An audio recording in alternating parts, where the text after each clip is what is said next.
सरकारी लोग हमारे ही टैक्स के पैसे पे कोठियों में रह रहे हैं, तो ये चीज बिल्कुल ही गलत है और वो करने आए हैं हम। ये जो रौब है उसको खत्म करना है, बिहार को नंबर 1 बनाना है, अपने जीते जी इसे आगे लेके जाना है।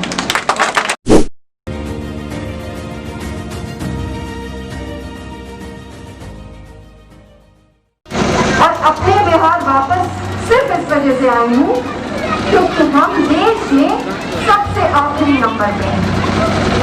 और आखिरी नंबर पे होना बस कोई नंबर नहीं होता है, उसका मतलब ये होता है कि हमारे राज्य में जितने भी लोग हैं उनके पास अच्छी तालीम नहीं है, अच्छी स्वास्थ्य व्यवस्था नहीं है, नौकरियां नहीं है, जिंदगी की जो क्वालिटी होनी चाहिए, एक शब्द होता है क्वालिटी ऑफ लाइफ, वो नहीं है किसी के पास। इसीलिए यहाँ आए हैं, एसपी को इसीलिए चुना है क्योंकि एसपी और मिथिला बहुत लंबे वक्त से उपेक्षित रहा है और यहाँ का मुख्यमंत्री बनने का अब वक्त आया है। आगे लेके चलना है सबको, और सबको का मतलब सबको, उसमें कोई भी खास लोग नहीं, सब। भारत के संविधान ने सभी नागरिकों को आगे बढ़ने की अनुमति दी है, सभी को अधिकार है कि आगे बढ़े। और जब तक सब मिलकर आगे नहीं बढ़ेंगे, बिल्कुल स्पष्ट रूप से दिल से कह देती हूँ, कोई विकास नहीं होगा। यही बस हमारा मुद्दा है, सबके लिए नौकरियां लानी है, 8 लाख सरकारी नौकरी और 80 लाख प्राइवेट नौकरी लानी है, और वो लाना मुझे आता है। अगर हम एक शिक्षित बिहार की परिकल्पना करते हैं तो शिक्षित सरकार बनानी पड़ेगी, और किसी भी तरीके से बिहार नहीं बढ़ सकता आगे, मतलब कि हमारी जिंदगियां नहीं बढ़ सकती आगे। अर्बनाइजेशन करना पड़ेगा। अर्बनाइजेशन अभी हमारा 10% है, मतलब 10% ही नगर है। गुजरात जैसे राज्यों में अर्बनाइजेशन 50% है। ये जो बाकी लोग हैं, ये हर बार चुनाव में रोटी के टुकड़े के जैसे पॉलिसीज लेके आते हैं। 5 साल बहुत लंबा वक्त होता है, दुनिया भर में सरकारें बहुत तेजी से काम करती हैं। चुनाव क्यों होता है? संविधान ने हमें चुनाव करने की ये प्रक्रिया क्यों दी है? वो इस वजह से दी थी कि कभी भी अंग्रेजी मानसिकता के लोग अगर दोबारा आ जाएंगे तो भारतीय उनको हर 5 वर्ष में उखाड़ के देख सकें, और हम इन लोगों को जागीर देते जा रहे हैं। किसी ने न्याय नहीं किया है, ये सब बेकार तमाशे वाली बात है। किसी ने भी काम नहीं किया है, शिक्षा की व्यवस्था इतनी खराब है, और ये गंभीर बातें हैं, ये कोई हंसने वाली मजाक वाली बात नहीं है। हमारे यहाँ चुनाव एक त्योहार हो जाता है, 5 साल कोई नजर नहीं आएगा और चुनाव के वक्त में त्योहार के जैसे सभी लोग आने लगते हैं और फिर गायब हो जाते हैं। मैं इन चीजों को खत्म करने के लिए आई हूँ। नौकरियां नहीं होना ये बिल्कुल बर्दाश्त करने वाली बात नहीं है। लोकतंत्र दुनिया में जो असली लोकतंत्र है वो मैंने देखा है, वो ऐसे नहीं चलती है। और बहुत स्पष्ट रूप से ये बात कहूँ तो फिर से कहूँ कि जिन लोगों की वजह से बेरोजगारी है पिछले 30 वर्षों में, वो क्या रोजगार देके आगे बढ़ाएंगे? 30 वर्ष इसीलिए कहती हूँ क्योंकि 30 वर्ष पहले हमारे देश में ग्लोबलाइजेशन हुआ था। देश की जो इकोनॉमी थी वो खुली थी, और 30 साल के इस अंतराल में बाकी जितने राज्य हैं उस ग्लोबलाइजेशन की वजह से बहुत तेजी से आगे बढ़ गए और हम लोग पीछे चले गए। ये रीजन है, ये मसला है, इसे ठीक करने की जरूरत है। हमारे सारे उद्योगों को पूरे राज्य में बंद कर दिया गया। ये कोई चुनावी जुमला या चुनावी आरोप नहीं है, ये सारी चीजें हमारे बिहार में हुई है। एक वर्ष था जिसमें ये सरकारों ने मिलों को बंद कर दिया, और वो जितने भी वर्ष हैं, जितने भी जिले हैं जिसमें वो सारी मिलें बंद हुई, वो पिछले 30 साल का ही वक्त है। और ये कहते हैं कि हम यहाँ पे उद्योग लगा ही नहीं सकते क्योंकि यहाँ पे समुद्र नहीं है। तो क्या 30 साल पहले हमारे यहाँ समुद्र हुआ करते थे? हमारे आस पास की इतनी सारी मिलें हैं जो इन्होंने बंद कर दी। चीनी का 1960 में हम भारत में सबसे बड़ा उत्पादक हुआ करते थे। आज जो हमारे किसान है वो चीनी के लिए गन्ना उपजाना भी नहीं चाहते। उपजा के क्या करेंगे? किसानों की भी हालत वैसी ही है। किसानों को उद्योग का, कृषि को उद्योग का दर्जा देने के लिए आई है। जब कृषि को उद्योग का दर्जा मिलेगा तो उससे जितने भी फायदे होते हैं लागत में, वो मिलेगा किसानों को। दुनिया बहुत ही आगे निकल गई है। जब मैं विकसित देशों के लिए नीतियां बनाया करती थी तो ये छोटी छोटी समस्या तो उनकी रही भी नहीं है। और 74 साल में अगर हम इन समस्याओं का निदान नहीं कर पाए, इसका मतलब है कि अब करने की जरूरत है। कुछ लोग मुझे ये कहते हैं कि आप अभी नया आए हैं, आपको देखेंगे। क्या देखना है? दो लोग हैं, एक नीतीश जी है, उन्हें भी देख लिया है, और दूसरे लालू जी हैं, उन्हें भी देख लिया है, सबको देख लिया है। और ये चुनाव अपने लिए नहीं है, ये चुनाव भविष्य के लिए है।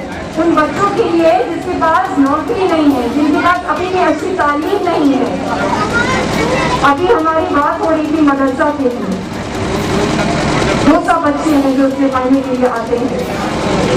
उन बच्चों की जिम्मेदारी सरकार की होती है।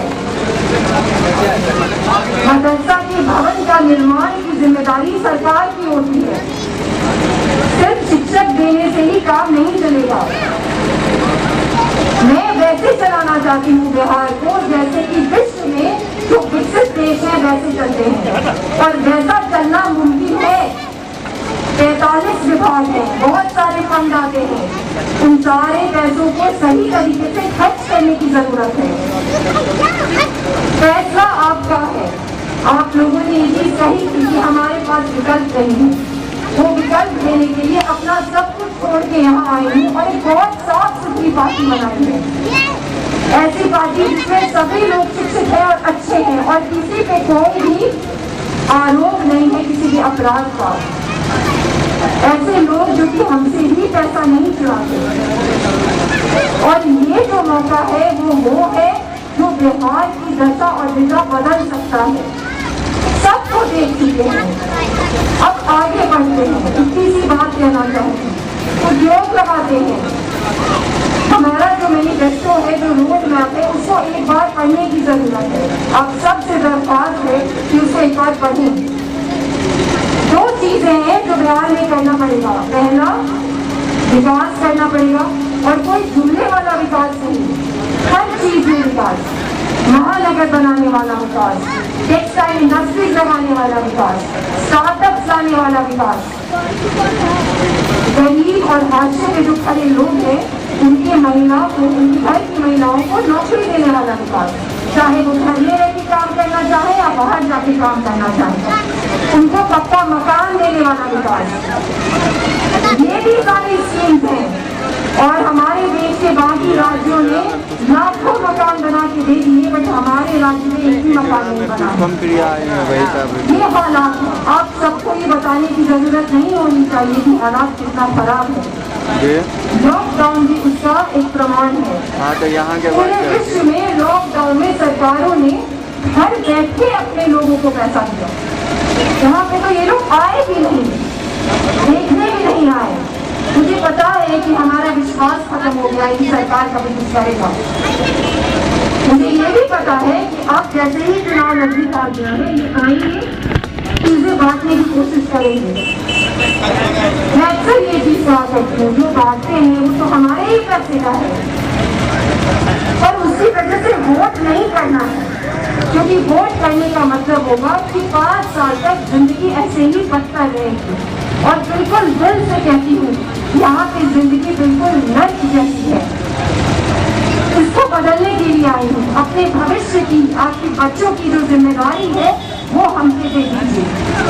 और किसी चीज से कोई ताल्लुक नहीं है, किसी चीज से कोई मतलब नहीं, और कुछ आता भी नहीं है करना, बस नीतियाँ बनाने ही आती हैं। मैं जाने गई थी, वहाँ पे मुझसे पूछा एक बुजुर्ग ने ये जो मक्कार हैं दोनों, इनसे लड़ने की साहस है आपके पास? इन्होंने मीडिया को खरीद के रखा है, इन्होंने प्रशासन को मुट्ठी में करके रखा है। लड़ पाइएगा? तो मैंने उन्हें यही कहा था कि मुझमें साहस है और इसीलिए यहाँ आई हूँ। इन लोगों का राजनीति के नाम पे जो भी चल रहा है उसे हमेशा के लिए बंद कर दे। और सबसे जरूरी बात यह है कि बिहार को आगे लेके जाने के लिए आई हूँ। यहाँ पे प्रशासन की जो हालत है उसको ठीक करने की जरूरत है। आप लोगों ने सुना होगा कि मुंगेर में गोली मार के हत्या कर दी गई। ऐसे प्रशासन नहीं चलता, प्रशासन लोगों के लिए चलता है। वीआईपी कल्चर को खत्म करना है, इन लोगों को कोठियों से बाहर निकालना है। 74 साल के बाद भी अगर सरकारी लोग हमारे ही टैक्स के पैसे पे कोठियों में रह रहे हैं तो ये चीज बिल्कुल ही गलत है और वो करने आए हैं हम। ये जो लॉब है उसको खत्म करना है। नेता में बस 2 ही गुण होना चाहिए।